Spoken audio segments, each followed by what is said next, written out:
Ito ang inaatupag ng ilang mambabatas na nagiging mambubutas ng sikmura ng taong bayan. Inuuna ito kesa gutom, trabaho, kalusugan, kabuhayan. Gusto nilang pahabain ang paghihirap ng Pilipino. Gusto ata nilang gumapang ang bayan sa dusa, gaya ng paggapang ng mga buhaya sa kaban ng bayan at konstitusyon. Ginoong Pangulo, Ginang Pangulo, hindi ko inaakalang aabot sa punto ng buhay ko na ako, isang Marcos, magtatanggol ng 1987 Constitution, isang saligang batas na isinulat laban sa aming pamilya. Pero sa huling pagbisita ko sa libingan ng mga bayani sa puntod ng aking ama, pinaalala ako ng mga katagang nakasulat sa kanyang himlayan, Pilipino. At bilang Pilipino, bilang isang lingkod bayan, bilang isang kaisa-isang anak ni Ferdinand Marcos na may lakas ng loob na tumindig para sa ating bansa, dapat protektahan natin ang saligang batas ng Pilipinas. Nitong mga nakaraang linggo, hindi lang ako basta Pilipino, hindi lang ako basta senador, naging reporter pa at vlogger dahil walang mag-cover sa totoong nangyayari. Pero napakaraming nagko-cover up sa mga korap na politiko. Kung meron nakakaalam sa galit ng bayan pagdating sa pagpapahaba ng poder sa kapangyarihan, nasa unahan na ako ng listahan. Hindi ako makakapayag na walang maisabuhay sa mga aral ng kasaysayan. Noong naharang natin ang PI na yan, People's Initiative, noong Enero 2024, hindi naman sila tumigil.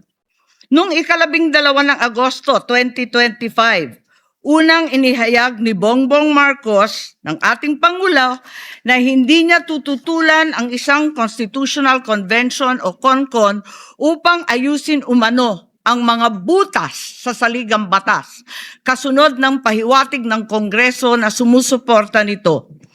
Pagsapit ng Nobyembre, nung nakaraang taon din, naghain na si Congressman Ronaldo Puno at mga miyembro ng NUP, National Unity Party, ng House Bill 5870, naglalayong magpatawag ng Constitutional Convention upang magmungkahi ng mga amyenda sa konstitusyon. Noong 30 ng Enero 2026, nagpahayag naman si dating Senate President Soto ng suporta sa pagtalakay ng mga amyenda sa konstitusyon matapos ang desisyon ng Korte Suprema kaugnay ng impeachment laban kay VP Sara Duterte.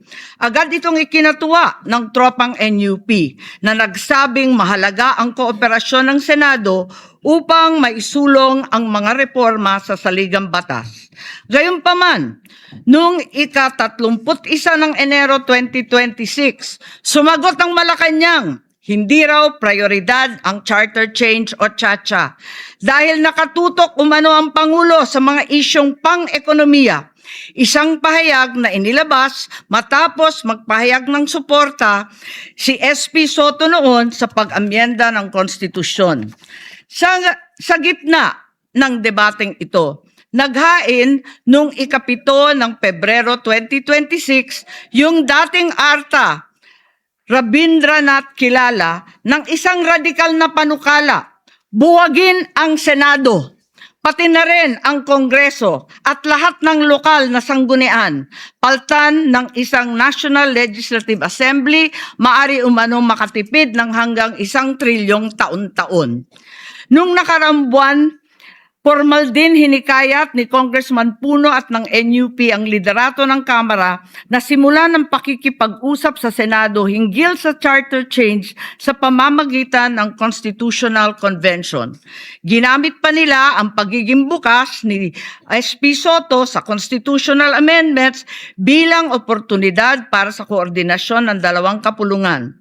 Sa huli, noong ika-14 ng Mayo 2026, mariing itinanggi ng Malacanang ang akusasyon ni Senate President Alan Peter Cayetano na sinusubukan ng palasyo pahinain ang Senado. Binigyan diin ng palasyo na hindi pinag-uusapan ng CHACHA At inulit ang pananaw ng Pangulo na hindi ang pag-amyenda ng saligang batas ang sagot sa kasalukuyang problema ng bansa. Ngunit hindi ito ang nangyayari sa labas ng palasyo.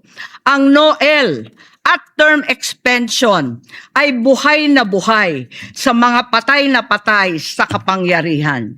Pagkat sa kasalukuyang ika-20, ika-20 Kongreso, maraming panukalang naglalayong baguhin ang konstitusyon. Mula sa House Bill 368 ni Congressman Abante na nagsusulong ng CONCON hanggang sa resolution of both houses number 1 ni Congressman Garbin.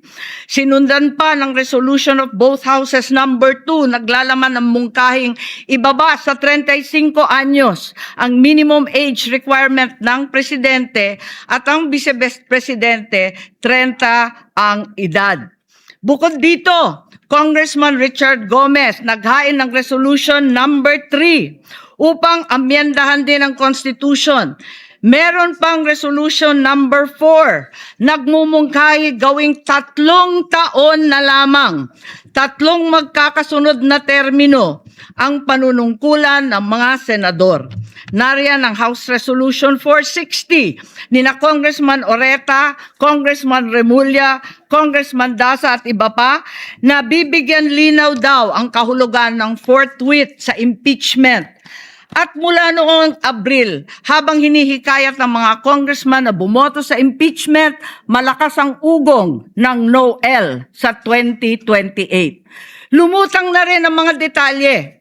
Magte-term extension ang mga congressman at madadagdagan ng 3 taon na mananatiling nakaupo sa pwesto hanggang 2031.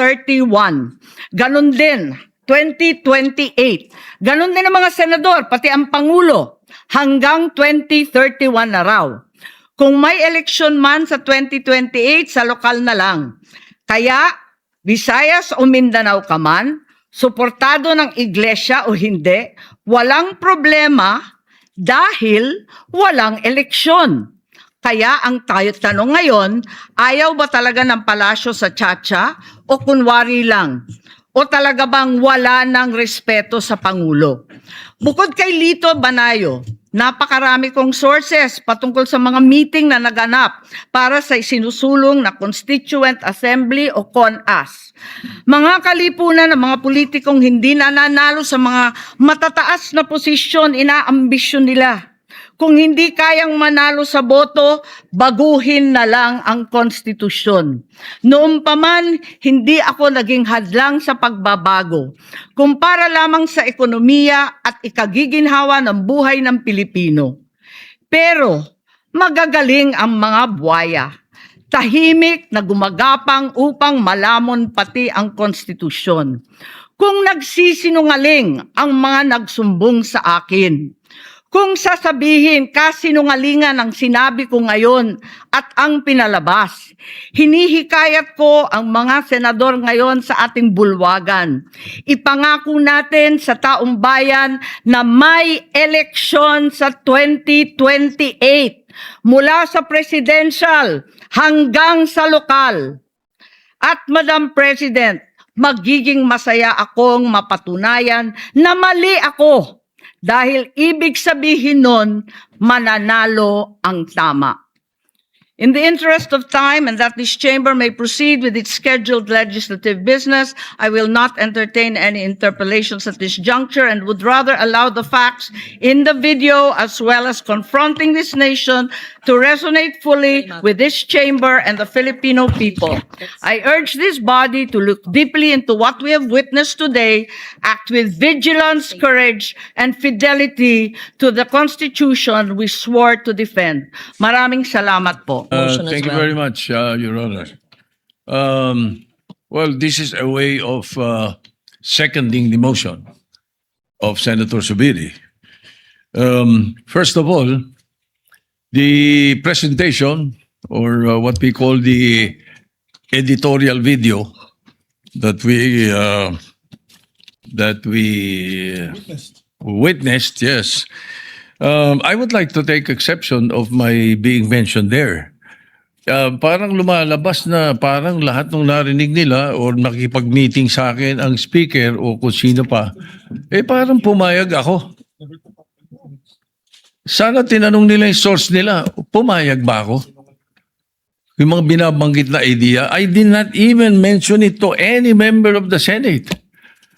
Tungkol doon sa mga ideas of, let's say, a regional Senate and all that. Ito mga idea ng mga tao to eh.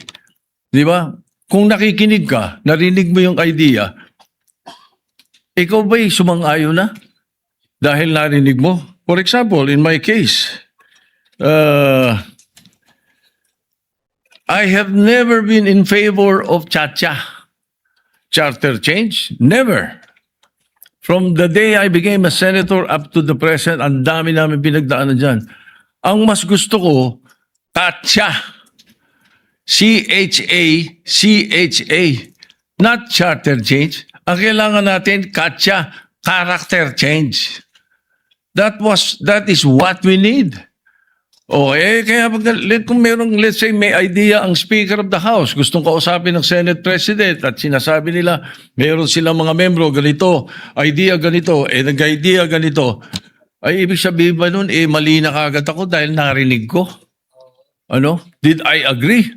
Ang sabi ko pa nga, if we're going to change or amend, not change amend, ang nabanggit ko.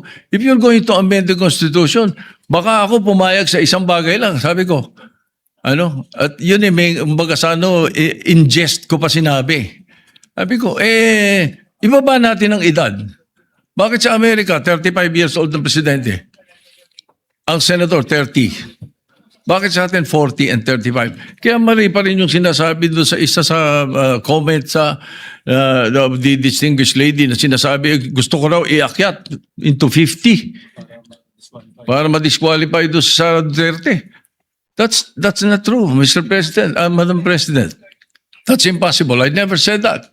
Di ba? And I have nothing to do with the proposal for any elections of Sara Duterte in 2028. For all you know, I might vote for her.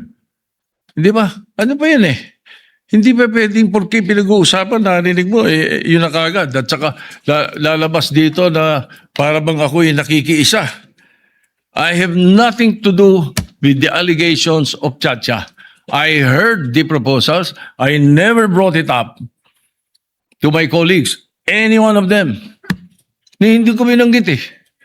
As a matter of fact, there was one time na sinasabi yung meeting daw namin, Senator Lacson was there. He dropped by because he had the board meeting. Tapos sabi ko, tama-tama, nagkamali siya ng pasok. Andun lang kami. Well, it's not a room. It's just the VIP area that's open, very open. Sabi ni Senator Lacson, anong ginagawa nyo rito? Nagkamali ako ng pasok. Hindi, sabi ko, nagkwentuhan lang kami. Sabi ko, at tinanong ko pa siya, ilan ba yung kwartong pinapagawa sa new Senate building? I even asked him that. Bakit? Sabi niya, why? Ito kang kako, yung mga congressmen gustong gawing regional. Gusto nilang gawing 36 ang mga senador. Sabi ko, tatanong ko kung kakasya ron. We were joking. So yung mga source na nakikinig ng mga kwento, parang they make it sound sinister. Mag-iingat po tayo sa mga ganong kwento. Hindi ko sinasabing hindi nangyari. Nangyari. Yung nag-usap kami, nakita kami. As a matter of fact, you will not be surprised. You should not be surprised if I often see Bojidi. Because Bojidi is my golf mate. Ang mga golfing friends namin, every now and then, nagkaka-dinner kami. And during that time, na pinag-uusapan nila yung na binabanggit na nag-meeting daw kami dahil sa Chacha. Parang ganun ang dating eh. That's not true. Ang talagang topic namin was the new TW777 of Honma Meres. It's a new set of clubs that Speaker Boji was telling me that he wanted to buy and asked me if I've tried it already. Kami mga golfing buddies na grupo. Even Dom Mendoza was there because Dom Mendoza is NPC also. He's the Secretary General of NPC. So pagka nakikita-kita kami, almost, every 2 weeks? Every month, we have an NPC meeting. We always miss you, Madam President, because you seldom attend. You know? So hindi dapat masamahin kung nag-uusap-usap ang mga politiko. Kung may mga idea mga politiko. That's why I really take offense. I take exception to what was presented. Parang I don't care about what the other mention or the other things that were mentioned. But as far as the issue of my involvement in Chacha is concerned, I vehemently deny. Definitely, I have nothing to do with that. And I second the motion of Senator Subiri that the editorial video should be stricken off the record because it appears na parang mayroon tayong sinister na plano na kasama kami. Thank you. Yes. Madam President. I objected. I Yes. need to register the reasons why I objected to the motion. Madam President, I raised my hands immediately after. So I guess siguro May I? before hearing the objection of the good gentleman. That is what the from chair Pampanga. will, actually, that is what the presiding officer will actually say, that we will listen in the order that I mentioned, the seconding motions, and we will likewise listen to the objection so noted by Senator Marcoleta and all the reasons pertaining to the objection, and we will vote on the measure because there is an objection. Thank you. Thank you, Madam Chair. Madam Chair, I second the motion to strike that of our records that video presentation presented earlier, Madam President, because Madam President, all senators of this chamber, be it the majority, be it the minority, we need respect, or we deserve respect, Madam Chair. We must not tolerate presentation of unparliamentary acts. Yung ating institusyon, Madam Chair, isisirain doon po sa video presentation. Nasisira po yung ating institusyon. And what we're trying to do, Madam Chair or Madam President, instead of trying to regain yung credibility of this Senate, ano na lamang po at babanatan po natin mismo ang ating institusyon. Wala pong iniwan yun, Madam President, na sisirain po natin ang sarili nating tahanan. Mabuti po sana kung facts-based po yung mga iprinisit na kanina. Haka-haka lamang po.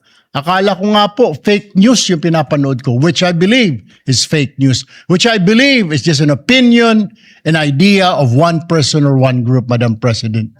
I think, so I therefore seconded the motion that that video recording be stricken off the records of the Senate. Thank you, Madam President. Thank you, Mr. President. I likewise support the and second the motion to strike off the record the video, Mr. President. Clearly, this information has no place in this chamber, Mr. President. Sowing of intrigues has no place in this plenary hall, Mr. President. Fake news has no place in this plenary hall, Mr. President. And I say this by presenting the facts, Mr. President. This representation was chairman of the Constitutional Amendments Committee from August 12 until May 11. And the records will speak for itself. Sabi nga nila, we should seek the truth from the facts and not from disinformation video propaganda. What are the facts? From August 12 until May 11, Mr. President, the Committee on Constitutional Amendments never held hearings on constitutional change. That in itself is proof, Mr. President, that this haka-haka, this conspiracy to commit or to amend the Constitution for whatever reason, self-serving, term extension, Noel, etc. These are lies, Mr. President. At least in this plenary hall and in this chamber, the Senate did not entertain charter change under my watch as chairman of the Committee on Constitutional Amendments. For the record, Mr. President, and I support the striking of the record, that it be stricken off the record, Mr. President. Thank you. Senator Ping Lacson, please. Thank you, Madam President. My name was mentioned by the distinguished minority leader, and I confirm that I witnessed a portion of their conversation. I think present during that discussion, of course, the minority leader, Speaker Boji D, the Deputy Speaker, I think Hernandez, and the former Secretary of the Senate, Dong Mendoza. Nagkamali po ako ng paso kasi I was about to attend a board meeting in the same area, and nakita ako nung tao ni Senator Soto. So napasok ako, sabi ko, "Ops, mali pala. Ano bang ginagawa niyo rito?" So, ang unang tanong sa akin, tama-tama kasi pag-uusapan namin na kung sakali magkaroon ng charter change, baka pwedeng request ng Speaker of the House kung pwedeng increase yung number of senators to 36 from 24. Ang naging role ko naman doon, kasi tama-tama, ilan ba yung kwarto doon sa Senate building? Sabi ko, 65, kasi yun ang request ni Senator Pimentel at that time. He was also thinking of increasing the number of senators. So, 36 lang kailangan. So, after that, and I confirm na probably ako yung sinasabi ni Lito Banayo na source, because immediately or the following Thursday, we used to have this Thursday eating club attended by Lito Banayo, Gringo Honasan, and several other personalities. Some former senators, former congressmen, incumbent congressmen, sometimes Governor Rodito Albano would be there, ex-Congressman Suplico, and several others. So, ako naman, walang, out of, wala naman seryoso sa pag-usapan. So, I shared, sabi ko, kanina nga pala nung Monday or Tuesday, sabi ko na napapag-usapan na i-increase yung number of senators. So, parang kwentuhan lang yon. Kung seryoso yon, hindi ko ikukwento kasi sensitive kung seryoso. And I also confirm the manifestations of several of my colleagues in the minority na never naming napag-usapan yan in as many caucuses that we held or we had in different places. Ang pinag-uusapan po lang namin, Madam President, kung paano natin isasalba yung integridad, yung dignidad, yung reputasyon ng Senado. Wala po kami ibang pag-uusapan na kaya kami magpaplano na mag-take over sa Senate leadership, para sa CONAS, never. I confirm their earlier statements, Madam President. So, kanina nabanggit ni Minority Leader Tito Soto na ang unang press statement ng ating distinguished Senator from Ilocos Norte, kaya raw babaguhin yung age of qualification. Itataas daw from 40 to 50 para ma-disqualify si VP Sara kasi hindi pa siya mag-50 in 2028. Baligtad po ngayon ang sinasabi. At baligtad doon sa katotohanan, dalang narinig ko usapan nila, ibababa yung age ng mga senador, hindi po si Presidente. Mga senatorial candidates, ibababa from 40 to 35. Nagbiro pa nga ako, ng Presidente, Nagbiro pa nga ako, sabi ko, partner, para ba kay Vico Soto yan? Nagbiro pa, in jest. Of course, Mr. President. Madam President. Yun po yung takbo ng usapan. So, paano nabuo yung istorya? Nakatakot-takot po yung mga video. Wala pong katotohanan. Kaya nung na-interview po ako ng media, sabi ko, outright lies. Flat lies. Kasi hindi po totoo na napag-usapan doon na itaas yung edad, yung qualifying age, pagtapo ng Presidente sa Vice Presidente from 40 to 50 para ma-disqualify. Nothing could be farther from the truth, Madam President. So with that, support the motion of the former Senate President, former Majority Leader Mig Subiri, na to strike off the record yung mga portions na offensive sa mga kapwa natin senador, Mr. Yeah, minus the whole video. I support that motion, Madam President. Thank you, Senator Lacson. We recognize Senator Bamakino. Was it then Senator Tulfo? Ang pag-usapan po natin ngayon abay fireworks daw bukas, Lunes. Fireworks yan dahil una-una magkakaroon daw ng panibagong Senate coup sa Senado kung saan ang gusto raw ng minorya, yung 11 ng minorya, ay si Sherwin Gatchalian ang maging susunod na Senate President. Fireworks din bukas dahil inaasahan na ilalabas na sa wakas matapos ang 1 taon at 4 na buwan ang desisyon ng Korte Suprema doon sa petisyon ni Tatay Digong at mga anak niya, at tayo po ay tumatayong abogado para kay Congressman Pulong, doon sa petisyon na nagko-question nga sa pagpapadala kay Tatay Digong sa dahig. So sasagutin ng petisyon na yan kung meron pa talagang obligasyon na makipagtulungan ang Pilipinas sa ICC at kung ang warrant of arrest ba ng ICC ay po pwedeng ipatupad maski hindi dumadaan sa lokal na hukuman. Importante po ito dahil sinabi na ng NBI, hindi lang si Bato merong warrant of arrest, yung iba pang mga personalidad na hindi umano ay magiging co-accused si Tatay Digong ay meron na rin daw mga warrant of arrest. Pag-usapan muna natin si Sherwin Gatchalian. Unang-una, hindi naman po lihim sa marami na itong si Sherwin Gatchalian, nung ako ay nakipagbalitaktakan kay Risa Ontiveros sa Senado, ay talagang nagsabi, papakontent kita dahil ako'y sumasagot kay Risa Ontiveros. Sa totoo lang, nagulat po ako dyan. Kasi 2016 pa, kasama ko na yan si Sherwin Gatchalian sa kampanyahan. Alam niyo po, si Sherwin Gatchalian, talagang ano po yan, baliktarin yan. Noong 2016, kasama yan ni BP Binay bilang isang kandidato sa senador. At talaga namang kami po ay nagbibidahan sa entablado, no? At ang sinasabi ko palagi, ako ay naghahanap ng asawa para kay Sherwin Gatchalian. Sino mga gusto mapangasawa? At ang daming mga nagboboluntaryo. Pero ang nangyari po, isang araw, bigla na lang nawala at nalaman namin, nandun na kay Grace po, no? So yan po talaga ang ugali niya. Siya ay baliktarin, no? Anyway, bukod pa dun sa nagulat nga ako dahil akala ko naman kami malapit at talagang binalaan niya ako, ipapakontent niya ako sa Senado, hindi ko maintindihan kung ano talaga ang punot dulo ng mga motibasyon ni Sherwin Gatchalian, no?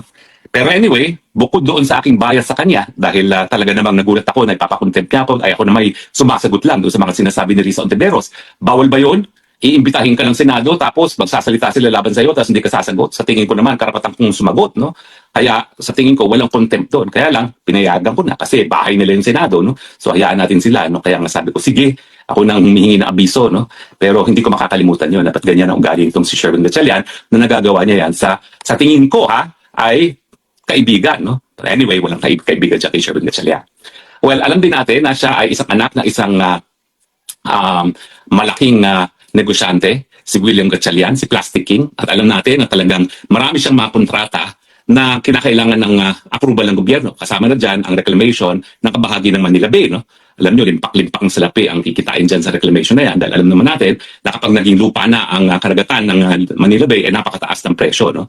At alam natin na kinakailangan talaga may basbas ng gobyerno yan bago ka pwedeng mag-reclaim, no? Kaya naman naintindihan natin kung bakit itong si Sherwin Gatchalian talaga nagpapalakas sa gobyerno dahil nakasalalay sa gobyerno ang negosyo ng kanyang pamilya. At syempre, alam naman natin na kung wala ang pamilya niya, wala rin naman kahit anong papakita yan si Sherwin Gatchalian. Dahil ang kanyang pagkapanalo, ang kanyang karera sa politika, mula congressman hanggang senador, ay dahil sa pamilya niya, dahil sa pera ng pamilya niya. In other words, anong kwalifikasyon ni Sherwin Gatchalian? Anak siya ng mayaman. Yun, period. Ang problema, wala namang issue na siguro may isang babaliktad doon sa mayorya ng 13 dahil wala na nga si Bato, no? So 12 na lang sila, 12 at 11 bilang at isa na lang ang kinakailangan ng minorya para mapalitan na Senate President si Alan Cayetano. Ang problema lang, mayroong impeachment. Mga kababayan, nakita na natin, 2 beses na tayo nagkaroon ng impeachment. Ano bang nangyayari? Anong trabaho ng presiding officer? Ang presiding officer, ang Senate President, ang siyang tumatayong judge or presiding judge ng Senate as ang impeachment court. As presiding judge, siya ay magdedesisyon doon sa mga objection na ilalabas ng mga partido, mga abogado sa trial ng ating Vice President. Hindi gaya nung panahon ni Erap Estrada na ang Chief Justice ay kasamang umupo ng Senate President dahil nakasaan sa salig ng batas kapag Presidente ang ini-impeach, kailangan umupo rin ng Chief Justice as presiding officer. Kapag Vice President, mag-iisa ang Senate President. So ang tanong ko, paano ngayon magro-rule si Win Gatchalian sa mga objections kung siya ang ihahala na Senate President? Sigurado ko, yan ay aasa sa isang microphone sa tenga at siya ay didiktahan ng mga staff na abogado. Yan ba ang gusto natin maging presiding officer kapag ang pinapaalis sa pwesto, ang pangalawang pinakamataas na opisyal sa ating bayan? Hindi ba dapat alam man lang niya kung anong rules of evidence? Hindi ko po inaalis na talagang nasa mga senador yan kung sinong dapat umupo bilang Senate President. Pero siguro, dahil meron na silang sinimulang katungkulan bilang isang impeachment court, kinailangan naman, tignan nila kung anong pangangailangan ng isang impeachment court. Ito po yung pagkakataon na talagang dapat abogado ang Senate President dahil siya magiging presiding judge para mag-rule sa lahat ng mga objections. Alam niyo po, hindi biro-biro yung pagkakaintindi sa rules of evidence natin. Talagang pinag-aaralan po yan. At isa yan sa pinaka-importanting subject sa law school. In fact, sa bar examination, isa po yan sa pinaka-importante na dapat gamay na gamay ng mga nais maging abogado. Kasi yan yung mga rules kung paano mapapatunayan ng mga bagay-bagay sa hukuman. At kung hindi mo alam ang rules na yan, paano ka mag-rule ngayon sa mga objections sa mga partido? Ang aking mensahe, tama naman po, ang pagiging Senate President ay politika. Tama naman po ng Malacanang, ayaw kay Senate President Alan Cayetano dahil pinagtatakban nga ang flood control at saka nais nilang matanggal na si Inday Sara Duterte. Tanggap po natin yan, politika yan. Pero dapat naman sa desisyon kung sino ngayon ang dapat umupong Senate President, isipin nila na meron din silang sinumpaang mga katungkulang bilang impeachment judges. At ang kinakailangan na mag-preside sa impeachment trial ay isang nakakaintindi ng rules of evidence. Tanggalin nyo si Alan Peter Cayetano pero hayaan nyo muna umusad ang impeachment. Nang sa ganun, abogado man lang ang magpipreside doon sa paglilitis kay Vice President. Dahil pag hindi naman abogado yan at yan ay magdidepende lang sa mga sul-sul sa microphone sa kanyang tenga, baka mamaya magkaroon ng pula na hindi patas ang gagawin paglilitis kay Inday Sara Duterte at tuluyan na mawala ng tiwala ang ating mga mamamayan sa ating mga institusyon kasama na ang Senado. So sa akin po, hindi ko inaalis, politika, eventually ang magdedesisyon kung sino Senate President. Pero dahil ang Senado ay na-convene na as an impeachment court, sana naman ang mga senador seryosohin ang kanilang katungkulang bilang impeachment judges at hayaan isang abogado ang mag-preside sa impeachment ng pangalawang pinakamataas ng opisyales sa ating bayan. Di naman po masama yun. At hindi naman po yan magtatagal. Dahil sa tingin ko naman po, mapapabilis naman ang proseso ng impeachment. No? Dahil malinaw, sa aking palagay, kung ikaw ay abogado, na karamihan ng mga ebidensya ay ipipresenta ng prosecution ay hindi dapat mapresenta sa impeachment court. Dahil ito ay pinagbabawal ng ating saligang batas, lalong-lalo na yung mga unblock bank records na yan, at ng mga umiiral na batas, kasama ng Secrecy Bank Deposits Law at saka ang unblock law. At syempre, yung mga testimonya gana ni Madriaga, hindi yan dapat kasama. Kasi alam naman natin na ang impeachment, ang mga ebidensya ay dapat nakabase lamang doon sa impeachment complaints at wala naman po sa kahit anong alegasyon sa impeachment complaint ang mga iniimbentong mga bagay-bagay ni Madriaga. Please lang mga senador, maging tapat lang tayo sa ating katungkulan. Ang hinihingi lang namin, patas sa pagdinig at hindi po pwede magkaroon ng patas sa pagdinig kung hindi marunong sa law of evidence ang presiding officer. Yan ang Banateros, walang inuurungan. Pag tama palakpakan, pag mali ay babanatan. Yan ang Banateros, boses ng ordinaryong Pilipino. Banateros ay walang makakaawan, walang inuurungan. Banateros